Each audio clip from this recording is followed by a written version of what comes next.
So ngayon mga beshi ko, ipapakita ko sa inyo ang mga types ng polygon.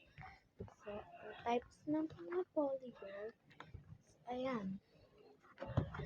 Ang unang types ng polygon is triangle. Has 3 sides, 3 angles, and 3 vertices.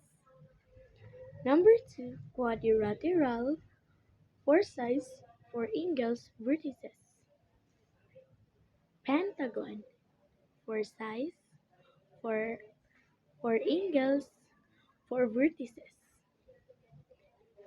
Number 4, an hexagon, 6 sides, 6 angles, and 6 vertices. A heptagon, this one a heptagon, 7 sides, 7 angles, and 7 vertices.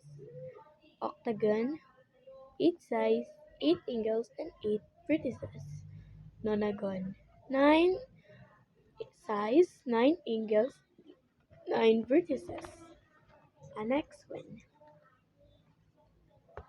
Decagon, 10 sides, 10 angles, and 10 vertices. Dodecagon have 12 sides, 12 angles, and 12 vertices.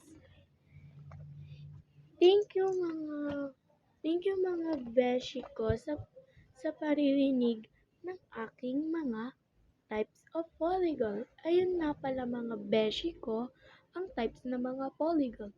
Thank you for listening. Bye-bye!